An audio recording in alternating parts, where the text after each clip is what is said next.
Witajcie w kolejnym odcinku Polskich Muzyczek. Tym razem zapraszamy Was do poznania polskiej kompozytorki Pauliny Zujewskiej.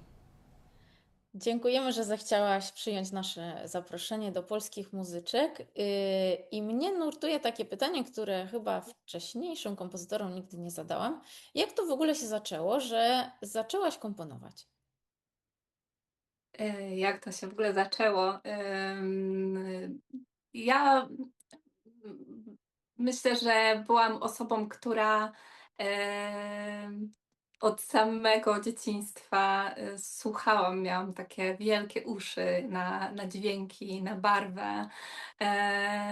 I to chyba zauważyli moi rodzice, którzy podsuwali mi instrumenty.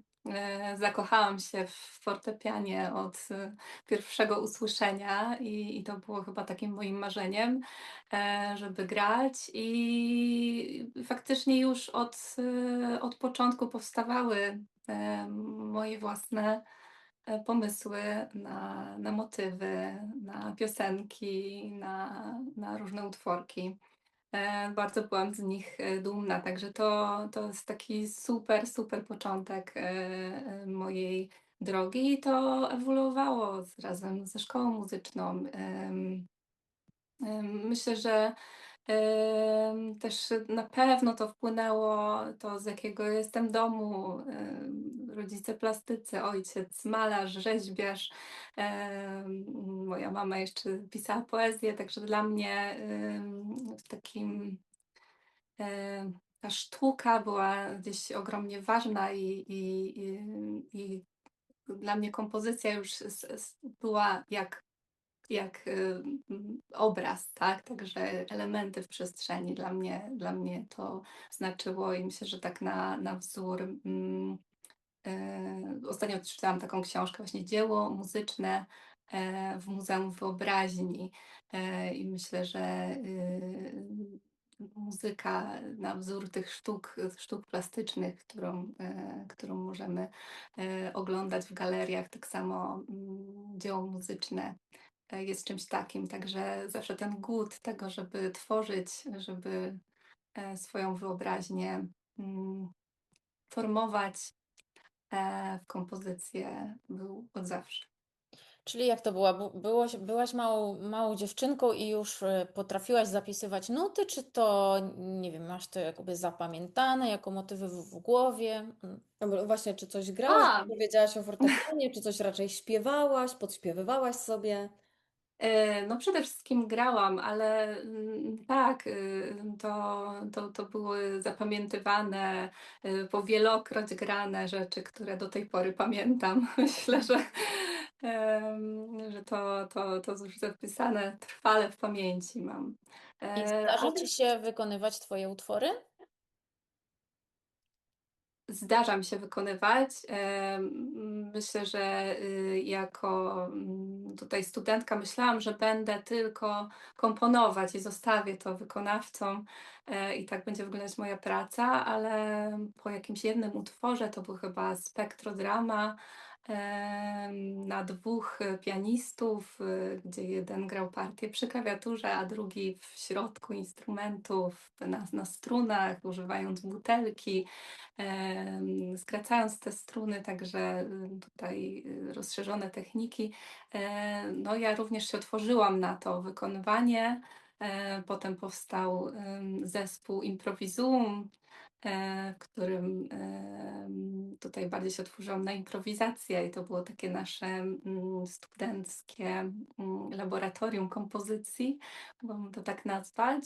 Oczywiście każdy już w swoją stronę poszedł, ale te doświadczenia zostały i taka otwartość. Myślę, że taki był to przełomowy utwór, w którym ja zaczęłam widzieć się w roli wykonawcy i do tej pory, czy to od strony Live Electronics, czy od strony pianistycznej, a czasem też wokalnej, można mnie usłyszeć. Czyli fortepian jest takim głównym instrumentem, na który tworzysz, czy zupełnie nie ograniczasz się do jakiejś konkretnej grupy instrumentów? Nie ograniczam się. Jak jest zamówienie, przyjmuję to wyzwanie i bardzo lubię szukać różnych brzmień, tak? Czy to w samym instrumencie, przetwarzając go, czy faktycznie jakieś ciekawe połączenia, skrzypce, vibrafon, ostatnio dzwoneczki Koshi i syntezator, także jestem bardzo otwarta na różne barwy i brzmienia. Także ciągle to ucho z dzieciństwa duże do barwy, do dźwięku. A w czym się teraz najlepiej czujesz? Co najbardziej lubisz komponować? Czy jakiś styl, czy na jakieś instrumenty, czy jakaś konkretna forma? Em, bardzo trudno mi powiedzieć, co najbardziej, ale zauważam, z czasem, że na pewne rzeczy się, może być tak fiksuję po młodzieżowemu, że na przykład oddech. Nagrałam, jeden utwór w pandemii COVID, to był, utwór C19, w takim projekcie interdyscyplinarnym z artystką wizualną Angeliką Iżykowską. Ona miała pomysł, mm, mm, żeby przedstawić tą pandemię COVID w jakiś taki artystyczny sposób. Zobaczyła zdjęcia swojej przyjaciółki, rentgeny płuc, które zabielone były na biało w tym momencie chorobowym i też taką plastyczną formę przedstawiła. Farby, pęcherzyków farby, które zmieniały swój kolor z czarnego na białe. I ja to też zastosowałam w warstwie muzycznej, czyli takie przetworzenia dźwięku. Wzięłam ten oddech, który mi bardzo potem długo towarzyszył, nie dość, że w tej w formie jeden do jeden nagrany i przetworzony wtedy przez różne glicze, ale też to przechodziło na to, jak ten oddech we frazie, jak to w formie przedstawić. Także na pewno miałam swoje momenty studium, przypadku i bardzo eksplorowałam te tematy. No to bardzo Czyli ciekawy tak. pomysł, no nie? Taki właśnie pozamuzyczny z tym rentgenem. Czyli Super. można powiedzieć, Mm. że eksperyment jest bardzo obecny w Twojej twórczości. Myślę, że tak. Eksperyment może otworzyć nas na coś. Eksperyment jest w tym się robi bardzo ludzki, tak jak błąd, który nas sprawia, że jesteśmy po prostu ludźmi i możemy być bardziej zatopieni w tej naszej rzeczywistości. Nie jesteśmy tacy skazani na taką estetyczną izolację, tylko właśnie otwieramy się na coś nowego. A to bardzo ciekawe, jeszcze wracając do tego, że też wykonujesz swoje utwory. Jaki był tego powód? Poczułaś, że możesz jakby uczestniczyć w tym Twoim utworze, najpierw przy procesie jego tworzenia, a potem przy przedstawieniu go publiczności, czy może bardziej to było skierowane potrzebą, nie wiem, nie było wykonawcy, który mógłby się podjąć tego zadania? Chyba było tak praktycznie właśnie, że nie było wykonawcy, i podjęłam się tego wyzwania. E, Ale poczułam taką ogromną satysfakcję, kiedy to się wydarzyło, że, zwracam na to uwagę, że mogę być po tej stronie wykonawczej. Też ta możliwość kształtowania jeszcze tego dzieła jeden do jeden w momencie grania jest niezwykle nurtująca. To jest też duża odpowiedzialność, ale jest to na pewno rozwijające dla mnie. Mhm. To musi być niesamowite, tak być wykonawcą swojego własnego utworu. Mi to ciężko sobie wyobrazić, bo ja nie komponuję, ale mam wrażenie, że wtedy ten proces twórczy tak jeszcze się multiplikuje i możesz właśnie w nim uczestniczyć aż do samego końca. Ale Ładnie. właśnie chyba bym była wobec siebie tak strasznie krytyczna, że ja nie wiem, czy ja bym później zagrała jakiś swój utwór. Właśnie nie wiem, co by mnie bardziej stresowało, to jak ludzie przyjmą mój utwór, czy to moje wykonanie mojego utworu. No, oczywiście krytyk nie odstępuje w każdym. Myślę, że jest chyba mniejszy, jak się wykonuje. Mhm. Chyba jednak tutaj Na już pewno tak.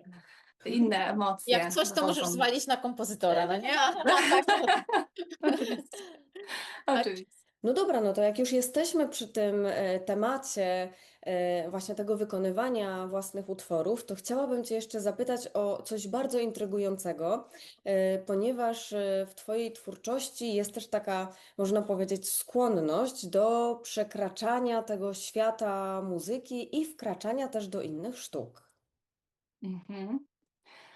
Tak, bardzo pociąga mnie to do przekraczania granic różnych sztuk i em, wydaje mi się, że artysta w obecnych czasach coraz bardziej, w ogóle kompozytor, to, to, to się bardzo rozszerzyło i myślę, że jest bardziej takim już artystą dźwięku, który komponuje nie tylko dzieła muzyczne w tym klasycznym rozumieniu, ale też kreuje soundscape'y, czy instalacje dźwiękowe, czy eksperymenty.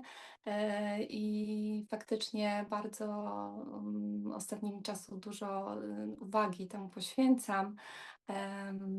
Jeden z takich koncertów, który wykonujemy tutaj z powodzeniem, zdobywa tam nagrody na festiwalach, jest zaproszony także następny będzie w Wiesbaden.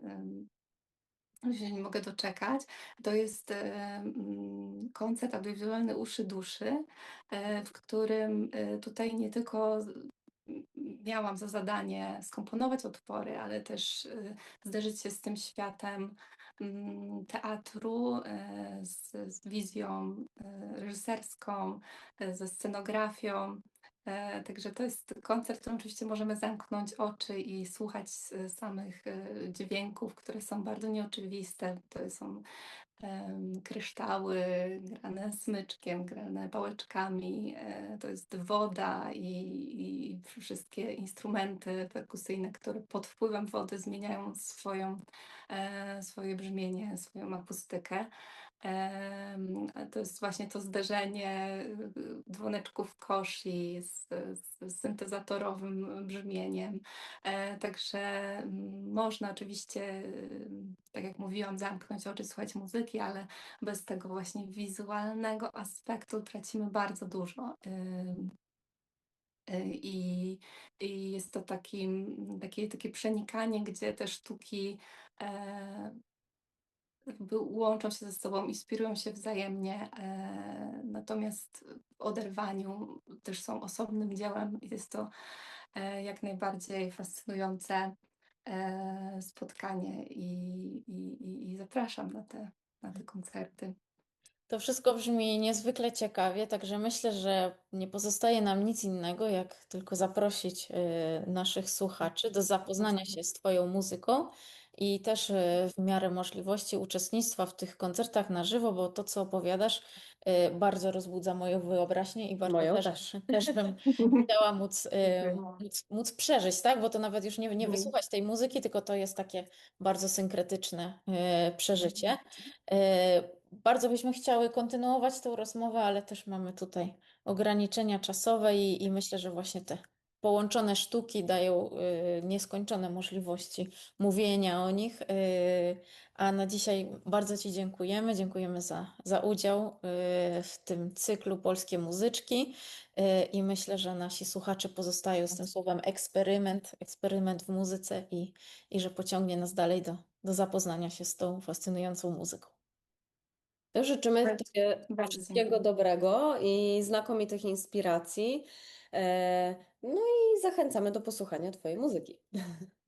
Również zachęcam, zapraszam na stronę internetową paulinazujewska.com i zapraszam na salę koncertową i w różnych przestrzeniach, w których będzie grała moja muzyka. Bardzo serdecznie dziękuję Wam. Dziękujemy. Dziękujemy. W sumie to ciekawie Paulina opowiadała o tej muzyce, no nie? Tak, no ja ciągle wracam do tego eksperymentu, to bardzo mnie No. zafascynowało. Ja też chciałabym być częścią, chciałabym pójść właśnie na taki koncert i tego po prostu doświadczyć. To mamy nadzieję, że kiedyś będziemy mogli spotkać się razem na koncercie muzyki Pauliny Zujewskiej. Dziękujemy za obecność dzisiaj. I oczywiście zapraszamy do subskrybowania naszego kanału.